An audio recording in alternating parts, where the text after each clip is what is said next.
Sends it back through Uscock, now Holman. And Drew. Fires in the low cross, 1-0 MacArthur.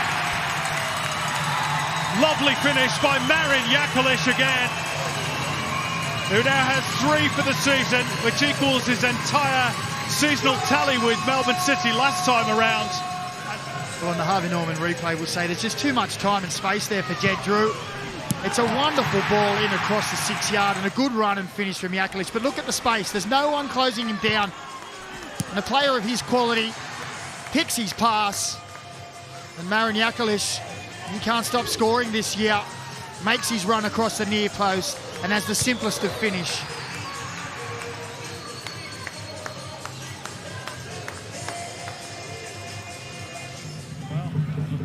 Looking at Newcastle in terms of attacking changes, of course they need to get back in the game. Maybe Clayton Taylor, we'll see at some point. Might not need him. Here's Eli Adams. It's a great goal for the equaliser for the Newcastle Jets, who are off the mark this season, and Eli Adams is off the mark for his new club. Well, just as you were asking me who was going to make the substitutions and make the impact on the Harvey Norman replay, will show us Eli Adams just took it upon himself. Nice little ball from Gibson in behind, and Eli Adams skips through one and another. Matt Yerman can't stop him, and it's a wonderful finish. Nothing Philip Curto could do about that one, and the Jets find themselves on parity. That's only his second goal in the Isuzu UTE A-League men's competition. Looking for the quick release too, and it's a handy one for Ben Gibson. He's not got a lot of support. It's arriving now. Eli Adams, full of confidence, going to go again. Oh, it's a wonderful strike! 2 goals in 3 minutes, and 2 absolute beauties from Eli Adams. Well, on the Harvey Norman replay, it'll show what Newcastle lacked last week was runs in behind. And Ryan Scott, as you said, credit to him to play the ball. Gibson held it up, but that's a composed, quality finish from Eli Adams. Black and white shirts all around him, and he picks out the bottom corner. And not many people beat Philip Curto from that area. Well, he had no chance there. And Eli Adams has himself a second. Well, there was just a moment in that break, Macca, and I think you were thinking the same thing as me.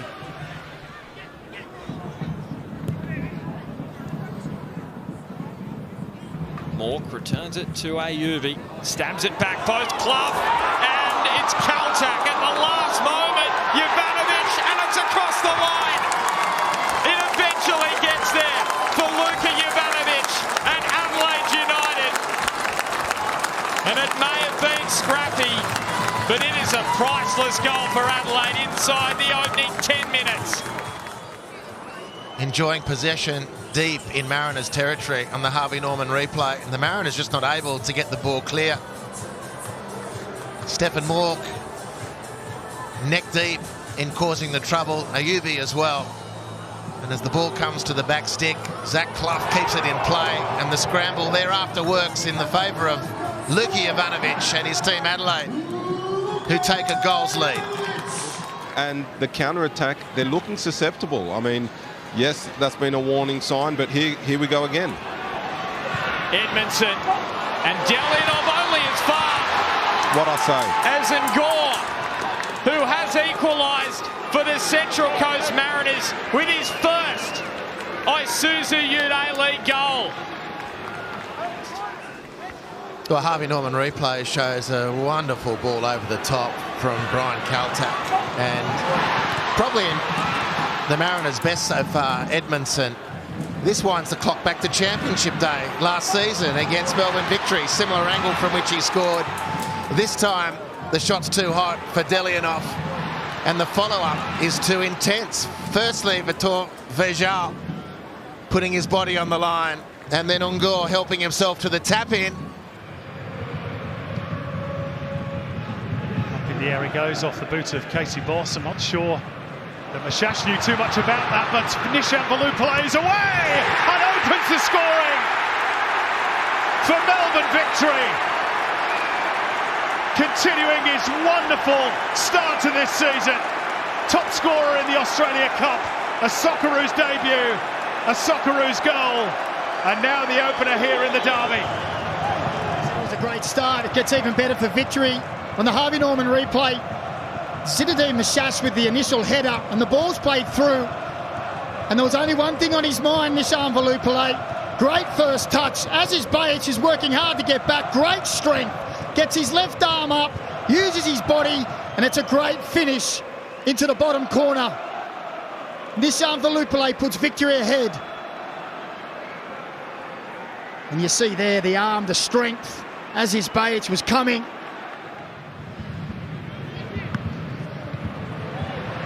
Bit of space here for Piscopo. High Truin quickly got back alongside him, but Piscopo still goes on. And here's a chance, Vergos, 2-0.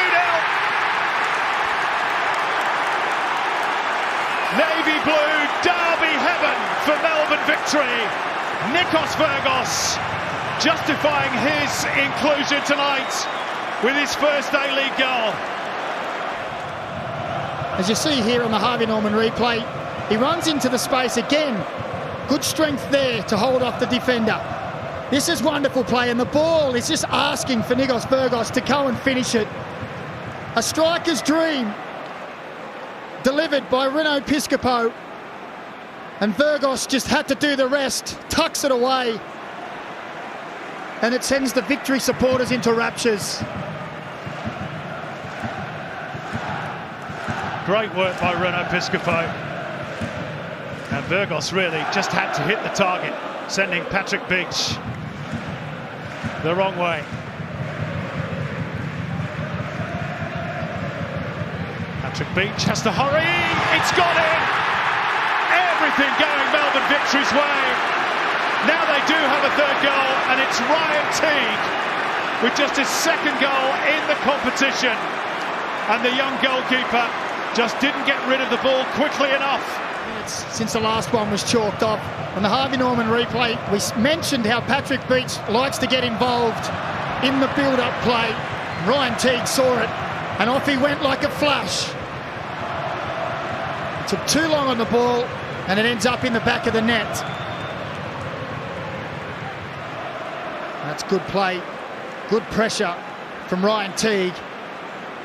And that's awareness of your opposition. And also Andy and Rod Vargas, Daniel Vasilevsky and Jason Vedutkin back in with the Melbourne Knights in 2001. Brilliant. All Cohen, and Duncan couldn't hold it. And City are on the board thanks to Andrew Naboots.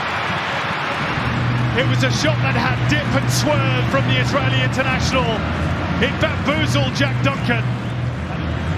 Well, we'll see on the Harvey Norman replay exactly what we said could happen. They go to sleep a little. It's something out of nothing, really, but the bounce just in front of Jack Duncan just makes it a little bit difficult. Andrew Naboot, who's been there testing that back line all night, is the first to react. Exactly what you want from your striker, there to tap it into an empty net. And there is hope now for Melbourne City.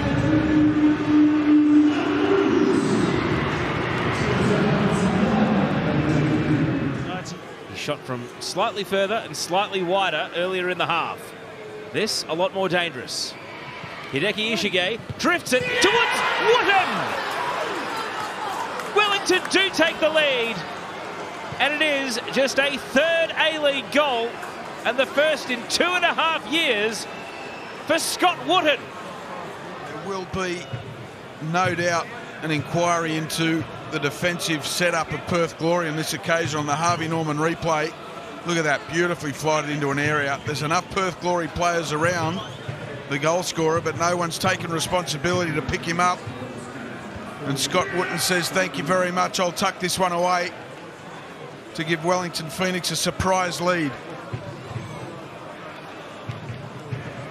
Well, he introduced himself to the A-League in his first Sutton to shouts of drive. He takes the meters on offer as the Glory defence backtracks. Now Nagasawa, a late run, and 2 for the Phoenix. Tim Payne came from deep, and he arrived with a powerful header that might just have the Phoenix on track for their first win of the season. Well, first of all, credit the delivery from Nagasawa. He just hangs it up to the back post from Tim Payne, who attacks the ball with great purpose on the Harvey Norman replay. Look at that, he just holds it up to the back post. Perth Glory are at 6s and 7s defensively. Once again, no one taking responsibility to attack the ball. And Tim Payne goes in at that back post and powers the header past the Perth Glory goalkeeper in Ollie Sale to give his side a 2-goal advantage. He brings out the golf swing celebration. It's his 4th A-League goal, and his most recent one was back in January at HBF Park. So 50% of his goals have come in the distance derby. And the final minute of added time. Brimmer and De Vries in charge. It's going to be Brimmer. It's dangerous. Is that handball? That's over the line. It's a backheel goal from Nando Ponica.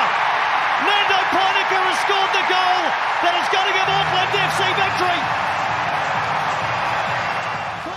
We'll get a chance to view things here. No suggestion of offside. No one else touches the ball apart from Nando Ponica. It's over Sakai, over Mata, forced to Ponica. And just for a moment, only a moment, Piney, does that ball cross the line. What a competition we've had here at Mount Smart this afternoon. Michael Roos, the hero that day. Now, Michael Roos is not on the match day squad, but it is a selection issue. He is fit, he is available, and he has been left out, as that's good strength from Borrello, and that's a great finish. Well, he got just 1 goal last season, Brandon Borrello, after that foot injury right at the start of the campaign. You have to say as well, against the run of play on the Harvey Norman replay, it's direct and straight through the middle, and great strength shown on the ball. Bounces off Imai, gets the shot away quickly and cleanly.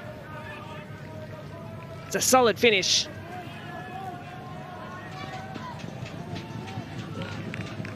Nick Milanovic will pick up the assist. First goal for Borrello. And I don't mind Clisby getting away that early shot as well. I felt there was times in the first half where they moved forward really well and then came back and became a little stagnant. Grimaldi getting down to the byline. The cross to the back post is a good one as well. Denzaki was there, so is Ibasuki. And the new man wearing the number 9 shirt opens his account in green and black. Hero Ibasuki. Finish for Ibasuki on the Harvey Norman replay. Grimaldi, who's looked dangerous, dances around the ball and gets a lofted ball into the far post. It's not dealt with by the Wanderers' defence.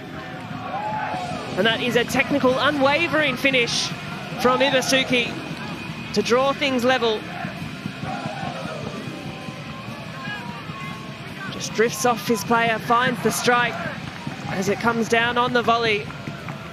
It's taken really well.